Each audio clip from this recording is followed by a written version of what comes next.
Hey, what's up, everybody? What's going on? Sako here, back at it again with another video this evening. It is Tuesday. I don't know what day it is. The 27th, going into the 28th of December. I just wanted to do an update real quick before I get into the guitar and we dive in and get a deep dive on the Ernie Cutlass. But two things. So I live in Los Angeles, California. I'm playing guitar for an artist who goes by the name of Lexi Lane. We just played a show back in November at the Viper Room. That was a headlining show. And we have some shows slated for 2023. The first being February 24th. We'll be playing at the Universal Bar and Grill, which is near Universal Studios on Lancashire. Then the other couple shows, everything's to be determined. It's tentative, but there is going to be an acoustic show that we'll be doing in Hollywood in March. And then we'll have another show booked in April, either the 7th or the 8th. So when I have more information as far as venue and times and, for sure definitive date, I will keep you guys updated. So that way, if you're in the Los Angeles area, you can come out, support local live heavy music, and meet me in person.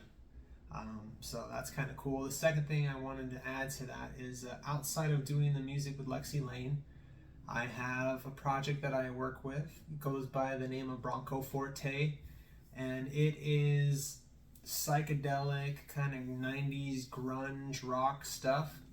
I've been working with those dudes since the summer of 2022, and we just finished recording our first EP, a total of 6 songs on there. It's in the mastering phase right now, and pretty soon we're just wrapping up the artwork and everything, and then we're going to release the music on all streaming platforms. So Spotify, Apple Music, probably have it up on YouTube as well.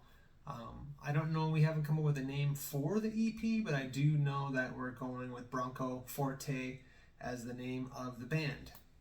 Also, I more than likely will be playing shows with those guys in the next coming months here, because our whole goal was to get together, write a bunch of music, record it, release it, and then start playing local shows. So I will keep you updated. Now that that's over, let's get to the content. So the video that I'm posting today is going to be about my Ernie Ball BFR Cutlass humbucker single, which HSS is the pickup configuration. The BFR stands for Ball Family Reserve. So Ernie Ball, Music Man, is known for crafting high-end guitars and basses. It's made right here in California, San Luis Obispo. They have like an entry-level line, which is it's called Sterling, and those are the made in Indonesia, crafted in South Korea type guitars. They're more affordable guitars. They feature the same body style and pickup configurations. They're just made with cheaper components, bolted on, mass produced in a factory. Now the flagship Ernie Balls, your Majesties, your Cutlasses, your Stingrays, there's a bunch of different types of guitars. The St. Vincent, all of those guitars are handmade in San Luis Obispo, California, and they are made of the finest components, finest quality woods. I mean, the paint is top notch, the electronics are top notch, everything about them is top notch. Now they have a step above that, which is the Ball Family Reserve. So these are made every quarter essentially, and they take flagship instruments and they make one-off versions of them with a unique color configuration, unique woods, unique layout, and they only release a handful of them, usually about 50 to 60 per guitar. So if you follow them on their social media, you'll see when they post their newest BFR, and they never make the same guitar twice, so it's always different. So if you are lucky enough to get a BFR guitar and you can afford to pay for one, because they are very expensive, then you have a one-of-a-kind, unique instrument that is, to me personally, I've been playing guitar for a long time, over 20 years. This is the nicest guitar I've ever played and ever owned. Aesthetically, it's the nicest looking guitar I've ever seen personally for me and what I like. The feel, the sound, the vibe, everything about it is just completely a cut above the rest. So, backpedaling a little bit here, there's a little insight about the BFR line of guitars. During 2020, during the pandemic, I had a lot of time to sit around the house and look online and look at guitars and play guitars. Pretty much all I did was play guitar the whole time I was locked down during the pandemic. I'm sure a lot of you did the same. But that's when I first discovered the Cutlass, because there's a guy, Riffs and Beards Fluff, that guy, I watch his videos on YouTube. He's a badass guitar player, and he has signature Ernie balls with like this crazy blue sparkle and a black pickguard. I think he has a Stingray. It's got like a dual humbucker configuration, and they're really nice guitars. Roasted maple neck with black dot inlays, super badass. So that's when I first discovered, the Cutlasses, the Stingrays, and just how nice of a guitar they were. And then once I saw that guitar, I became infatuated with it. I've always loved Stratocasters.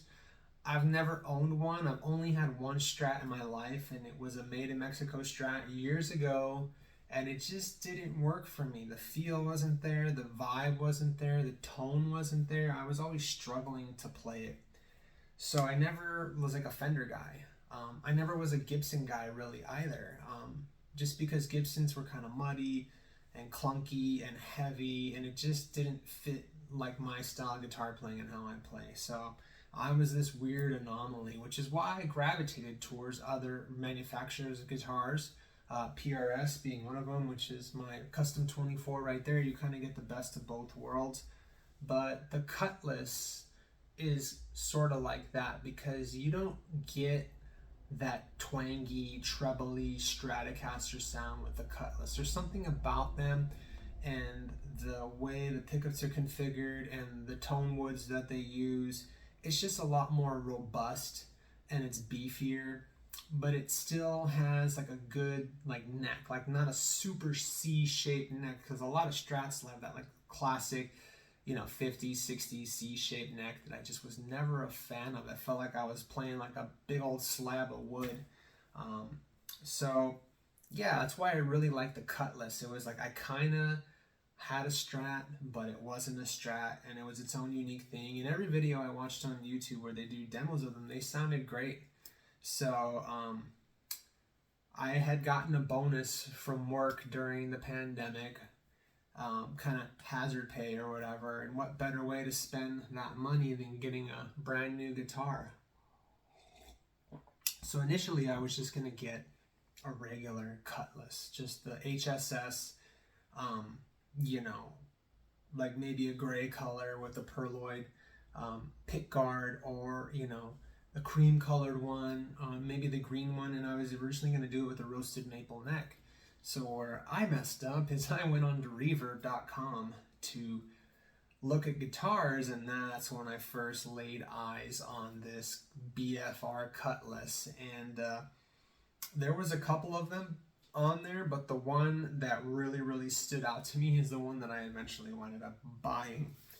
And it has a like smoked sparkle, like gray sunburst finish. Like, it's unreal, the finish on this guitar. It looks so nice, and it has an ebony fretboard, block inlays, which normally the Cutlasses have dot inlays, but this BFR, this one in particular, had block inlays like a Les Paul.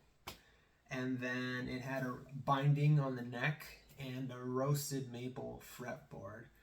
Or, I'm sorry, not a fretboard, a roasted maple neck, Spurzle locking tuners. I mean, this thing was like decked out head to toe, and I became obsessed with it. I had to have it. So Make a long story short, the seller was a place called Will Cut Guitars. They're out in Kentucky, which for me being in California, it's on the other side of the planet at this point. So I wasn't able to actually hold the guitar, feel the guitar, play the guitar. And this is the first time I've ever bought a guitar online like this, so it kind of was a gamble, you know. It kind of was like a crap shot because yeah, it looks nice and YouTube videos sound great, but I mean, there's a lot of editing that's involved in that, and I was really taking a gamble on such an expensive guitar because I want to say it was north of $3,500 for the guitar. And yeah, that's a lot of money to spend on an instrument that you've never played. I've had this happen before where I went to Guitar Center, I bought a guitar, it sounded good to me, it felt like it played good. I took it home, I spent more time with it, I ran it through my rig, I wound up returning the guitar or selling it or trading it for something different. So having that experience in the past before, I was a little nervous and apprehensive buying this guitar, but I just couldn't get over how good the finish looks, so I decided that I'm just gonna buy it. Worst case scenario, you know, as nice as it is, I could resell it or trade it in for something of equal value since it's such a high-end guitar.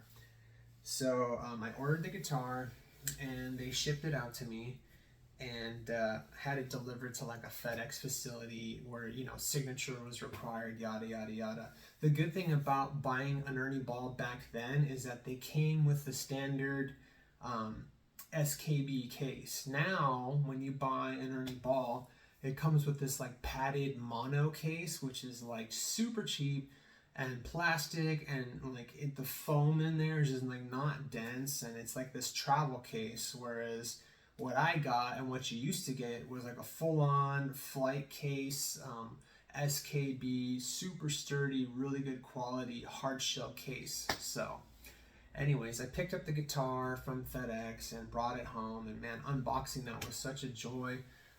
But this is my but, and this is why you need to be careful about buying guitars online. Because, you know, I was inspecting the guitar for any imperfections or any blemishes or things like that.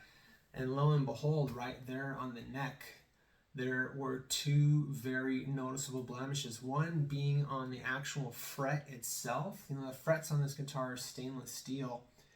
Literally, there was an indentation on one of the frets, and if you were to like put pressure on that string and make a bend, it would actually get snagged on the stainless steel fret. So I don't know how the hell that happened, but man, that was such a bummer to discover that.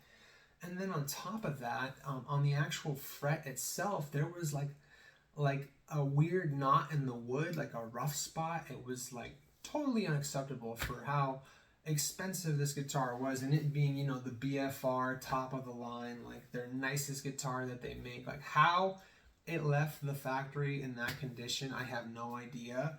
I mean, there is a very real potential that it could have happened while it was at Will Cut Guitars, and you know, they didn't notice it and they shipped it off, or they did and just shipped it off anyways. I don't know the full story.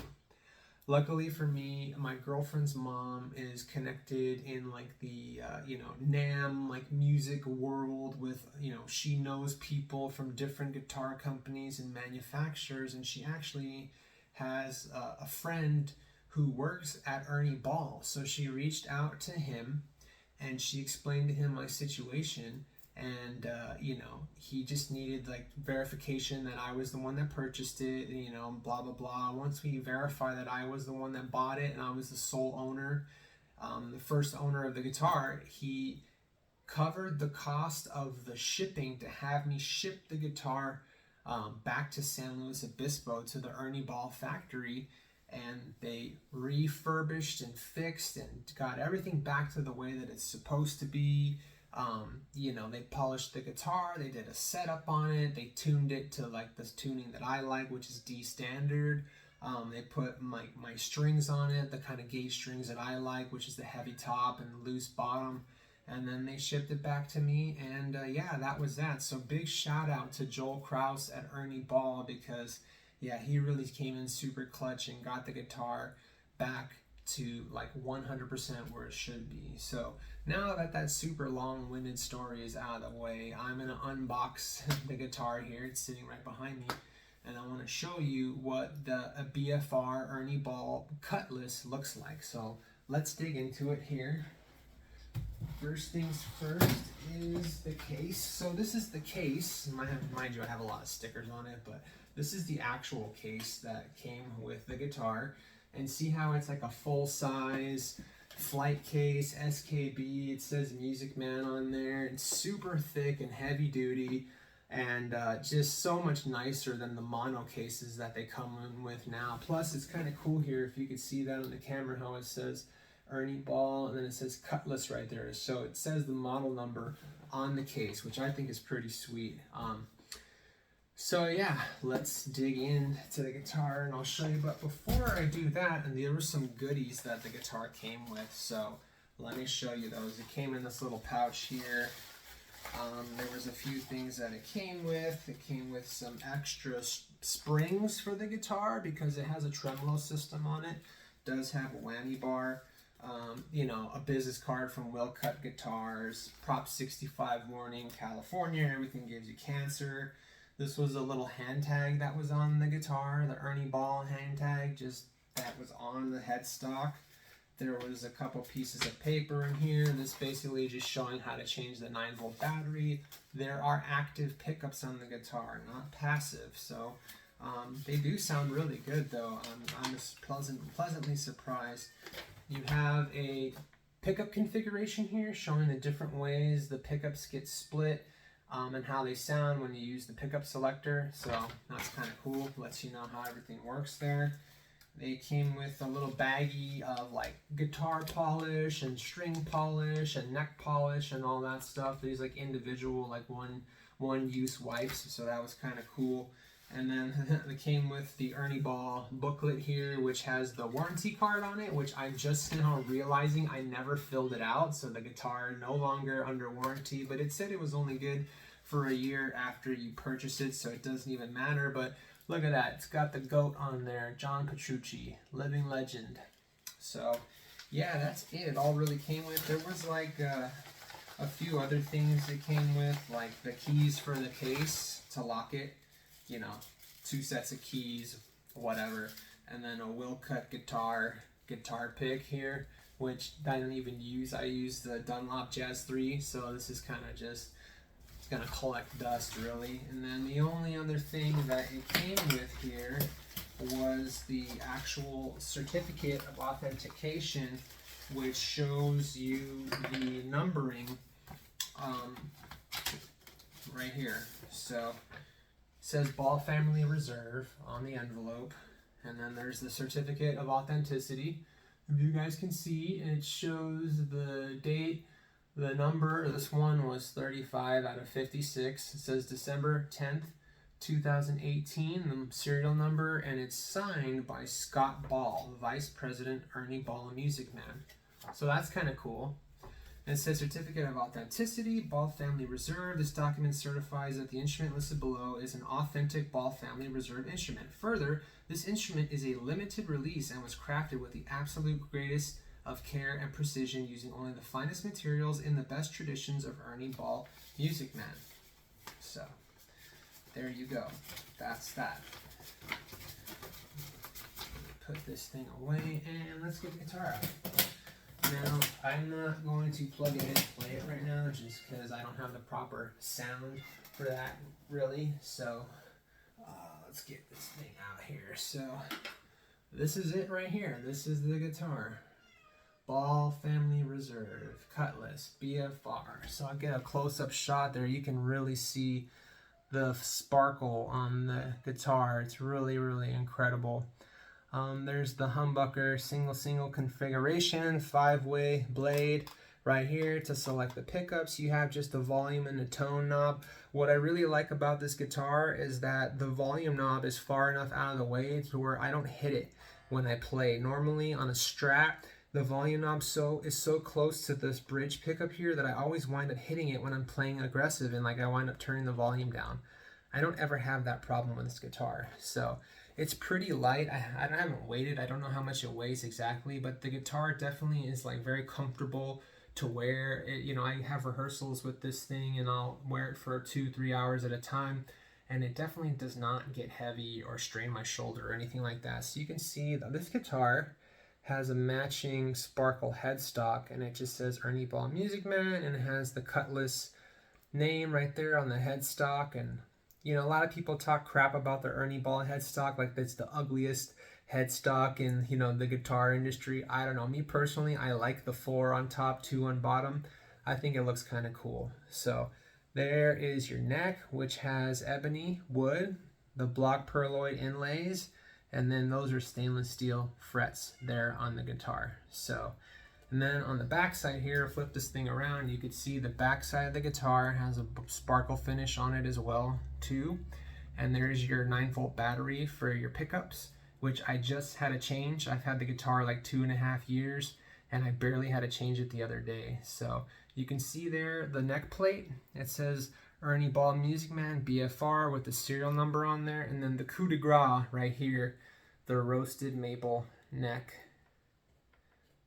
and then Spurzl locking tuners, and then the white binding on the neck as well too. Those are not luminescent dots, they're just black.